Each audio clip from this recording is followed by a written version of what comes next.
నాన్న చనిపోయిన తర్వాత జీవితం.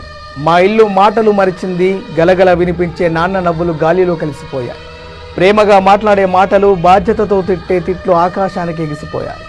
ఎప్పుడు ఇంటి ముందు దర్జాగా కనిపించే నాన్న ఇప్పుడు అదే ఇంటి గోడకి ఒక ఫోటోలా వేలాడుతున్నాడు.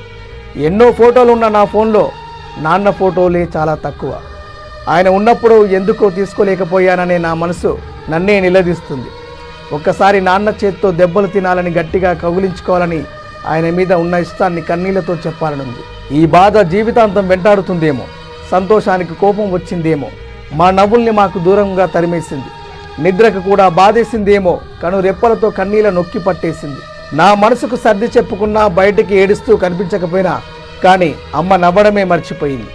అర్ధరాత్రి లేచి నాన్నని తలుచుకుంటూ ఏడ్చే ఆమె ఏడుపు నన్ను చీల్చేస్తుంది. నాన్న ఉన్నప్పుడు ఎంతో ధీమాగా బ్రతికే వాళ్ళం, కానీ ఇప్పుడు నాన్న లేని పిల్లలు అని దీనంగా చూస్తుంది ఈ సమాజం. దినకర్మల తర్వాత చుట్టాలంతా వెళ్ళిపోయారు. మా ఇంటి దిక్కు ఎవరు చూడలేదు. ఇంకా అప్పుడే అర్థమైంది, నాన్న లేకపోతే గూడు చెదిరిన దిక్కు లేని పక్షులేమే అని. నాన్న లేనప్పుడు తెలిసింది బ్రతుకు ఇంత బరువు ఉంటుందా అని, నాన్న ఎంత బలవంతుడు అని. ఇన్ని రోజులు నాన్న భుజాలపై నిల్చున్నాను, ఇప్పుడు ఆ భుజమే విరిగిపోయింది. నా కాళ్ళపై నిల్చోవడం నేర్చుకోవాలి.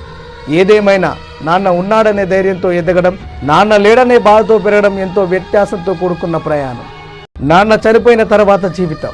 మా ఇల్లు మాటలు మరిచింది, గలగల వినిపించే నాన్న నవ్వులు గాలిలో కలిసిపోయాయి. ప్రేమగా మాట్లాడే మాటలు, బాధ్యతతో తిట్టే తిట్లు ఆకాశానికి ఎగిసిపోయాయి. ఎప్పుడు ఇంటి ముందు దర్జాగా కనిపించే నాన్న ఇప్పుడు అదే ఇంటి గోడకి ఒక ఫోటోలా వేలాడుతున్నాడు. ఎన్నో ఫోటోలు ఉన్న నా ఫోన్లో నాన్న ఫోటోలే చాలా తక్కువ.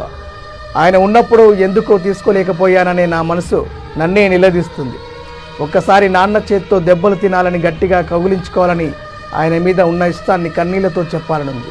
ఈ బాధ జీవితాంతం వెంటాడుతుందేమో, సంతోషానికి కోపం వచ్చిందేమో, మా నవ్వుల్ని మాకు దూరంగా తరిమేసింది. నిద్రకు కూడా బాధేసిందేమో, కను రెప్పలతో కన్నీళ్ళ నొక్కి పట్టేసింది. నా మనసుకు సర్ది చెప్పుకున్నా, బయటికి ఏడుస్తూ కనిపించకపోయినా కానీ అమ్మ నవ్వడమే మర్చిపోయింది. అర్ధరాత్రి లేచి నాన్నని తలుచుకుంటూ ఏడ్చే ఆమె ఏడుపు నన్ను చీల్చేస్తుంది. నాన్న ఉన్నప్పుడు ఎంతో ధీమాగా బ్రతికే వాళ్ళం, కానీ ఇప్పుడు నాన్న లేని పిల్లలు అని దీనంగా చూస్తుంది ఈ సమాజం. దినకర్మల తర్వాత చుట్టాలంతా వెళ్ళిపోయారు. మా ఇంటి దిక్కు ఎవరు చూడలేదు. ఇంకా అప్పుడే అర్థమైంది, నాన్న లేకపోతే గూడు చెదిరిన దిక్కు లేని పక్షులేమే అని. నాన్న లేనప్పుడు తెలిసింది బ్రతుకు ఇంత బరువు ఉంటుందా అని, నాన్న ఎంత బలవంతుడు అని. ఇన్ని రోజులు నాన్న భుజాలపై నిల్చున్నాను, ఇప్పుడు ఆ భుజమే విరిగిపోయింది. నా కాళ్ళపై నిల్చోవడం నేర్చుకోవాలి. ఏదేమైనా నాన్న ఉన్నాడనే ధైర్యంతో ఎదగడం, నాన్న లేడనే బాధతో పెరగడం ఎంతో వ్యత్యాసంతో కూడుకున్న ప్రయాణం.